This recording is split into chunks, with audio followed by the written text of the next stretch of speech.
What's up, everyone? Matt Gajewski here, back again with the Odd Shopper channel. And today we're talking some Week 7 college football bets for Friday. 3-game slate. We'll break each of them down from a betting perspective. But before we get started, make sure to hit that thumbs up button, subscribe to the channel, and hit the notification bell so you know when this and all other content goes live. That helps us a ton. So thank you if you have done that. It's free to do. Helps me and all the other guys. So I really appreciate it. Just want to say thank you. We're also brought to you by Bet365, and they have a deal for those of you in Kentucky, Ohio, New Jersey, Virginia, Iowa, Colorado, Louisiana, Indiana, Arizona, North Carolina, and Pennsylvania. What you'll do is click the link below, make a $5 deposit at least into your account, and $5 wager on any game. Could be a side or a total. Whether it wins or loses, you will get $200 in the form of bonus bets. Must be 21 or older, 18 in Kentucky. If you or someone you know has a gambling problem, please call or text 1-800-GAMBLER. Okay, 3 games up, 3 games down. A fun Friday night slate. These Friday slates are loaded this year. And we are going to bring you to our live odds screen on Odd Shopper. First game up is a Big Ten tilt. It's Northwestern taking on Maryland. The spread is around 11. There's some give and take here. You can find 11.5s, 10.5s. It's in favor of Maryland, and the total is coming down. It is at 45.5 in most places. It appears like it might go down further. This is my favorite game from a betting perspective, I think, in the entire weekday game slate, but certainly on Friday. And I like Northwestern, even though they have to hit the road. They played a reasonably competitive game against Indiana, who's a strong team, and they started to show some life offensively, which is huge because prior to their bye week, they lost 24-5 against Washington. Now, that was their own fault. They went all the way down to the 1-yard line, tried to punch it in, failed, and then they kicked a field goal instead of trying to score points.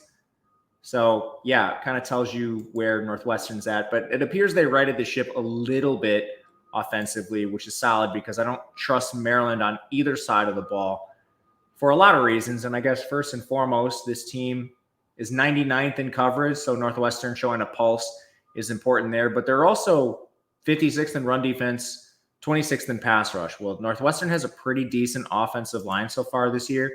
They're 16th in pass blocking, 59th in run blocking, so they're kind of built to neutralize a decent Maryland pass rush. And then seeing Lausch perform a little bit better is important because they do have good receivers. A.J. Henning and Bryce Kurtz are completely fine. They also got back Cam Porter in the pass game. So I think this is a slightly underrated offense.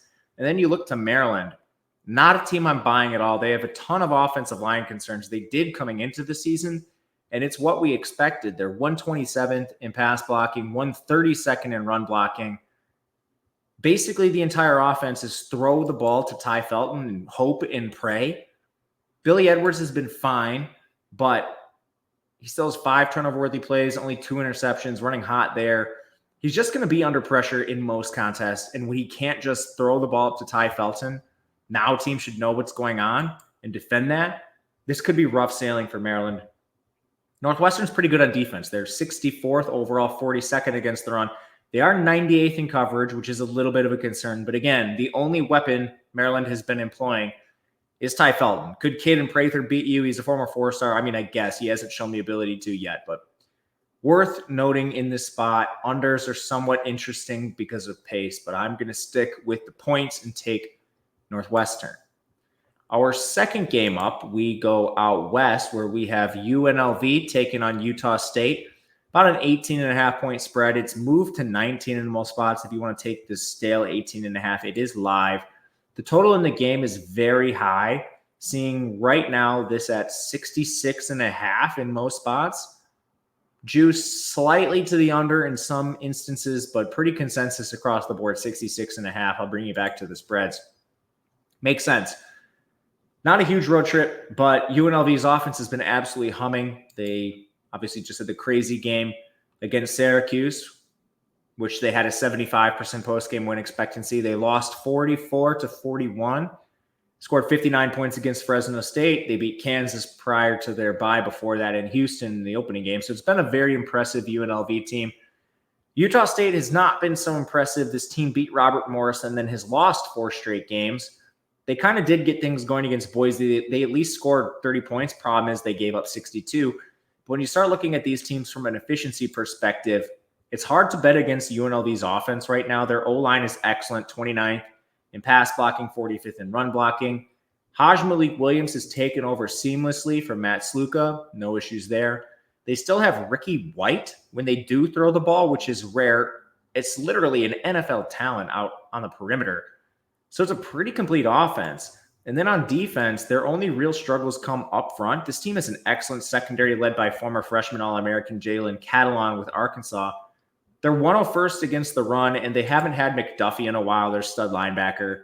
I don't know when he's coming back. If it's anytime soon, he would be a huge boost to this rushing attack. We'll just have to see. But then you look at Utah State. This team doesn't really run the ball that much anyway. They play fast. They like to throw. Spencer Petras is their quarterback, which is a huge concern. He takes a bunch of sacks. Their O-line has been decent, so maybe it won't be as many as normal. 45th in pass blocking, 63rd in run blocking. They also have a stud running back in Rasul Faison. So if they do have success in this game, it's likely through him. But again, their pass-first offense. Jalen Royals is still there. He's an absolute stud on the outside. I'm just not sure they're going to have success against UNLV's secondary is the big concern. But could this offense get the ball going on the ground? Certainly. And then I don't think UNLV is going to have any issues moving the ball. We didn't talk about Utah State's defense. They're 119th. The only place they have success is in coverage. They're 50th, but they are 130th against the run. Just a terrible stylistic matchup. It's a lot of points to lay for a team that will kind of take their foot off the gas. So I think my favorite approach is the over, but it's gone up so much to the point where if you have a drive stall out because of even something as simple as a penalty, like you could be stone dead in this game. I'm going to watch for it live, potentially getting it on UNLV or an over, but this is a pretty dicey spread as far as it sits right now on Thursday afternoon. So this will likely be a full pass. And of course, cap it all off, we have Utah taking on Arizona State. I have a personal rule I live by, and it's don't bet Utah games until you know if Cam Rising is playing, because I've lost some money doing this previously. In every single game, we have this trend. It happens every week. Cam Rising doesn't play. Then on Monday, people are like, all right, got to watch Isaac Wilson again. And then there's some report, Cam Rising's a game time decision, and people start getting their hopes up. And then the line starts to move. And then suddenly it's Utah minus 6.5 against an inferior opponent. But now we've finally seen some buyback on Arizona State playing at home, which makes sense. I mean, at the +6 we saw earlier this week, I probably should have just bought in because we don't know about Rising. But yeah, I mean, this is a pretty dicey game, not knowing if the best player is going to play or not. Right now, Arizona State 81st in power rankings. Utah is 36th, a lot of that predicated on Rising. Their offensive line has been good. It makes sense. They have a strong running game. Micah Bernard is good there. Their receivers are underrated. Brant Keithy and Dorian Singer have been pretty solid, actually. Arizona State's defense, they're up and down. Currently 31st in run defense, 87th in coverage. It's much better if you're facing Isaac Wilson than Cam Rising, and you have these numbers because Wilson's just going to shoot himself in the foot many times. Can't get the ball to these playmakers like Rising can. So that's immediately one thing that stands out. On the Arizona State side, I think this team has been a little bit worse than expected offensively, and it's largely because of their receivers dropping passes. Sam Levitt's actually been fine in a run-first offense. He doesn't have a lot of turnover-worthy plays. The O-line has been decent. They're 81st in run blocking and 15th in pass blocking. It's just there's a lot of drops from the receivers, so they come in 126th in efficiency, and it makes sense. They lost their best receiver to Florida late in the portal cycle. But overall, Utah's defense is still pretty banged up. They're 47th overall, 60th against the run, 72nd pass rush, 34th in coverage. And they still have some injuries, so I'm a little worried about this. The two linebackers, Levani Demooney, Karen Reed. You still have Keenan Johnson out for the year at corner. Connor O'Toole off the edge didn't play in their last game. So that's also a factor. Arizona State likely has more success if some of those guys miss. I'll probably end up with a position on this game, and it's going to come down to like the second we know if Rising's playing or not. If Rising's in like a 3.5, I would hit this for sure. If he's out, there's more of a decision to make because it's kind of priced as if he's not playing right now. So we'll see. I guess it would be a Utah or pass dependent on the Rising news. But that'll do it for us today. Thank you guys for watching. We'll be back. We actually recorded the second episode of Betting You, so that does it for betting content this week. you have any questions, reach out to me on Twitter at Matt_Gajewski. Otherwise, we'll be back next week talking more college football. Until then, good luck.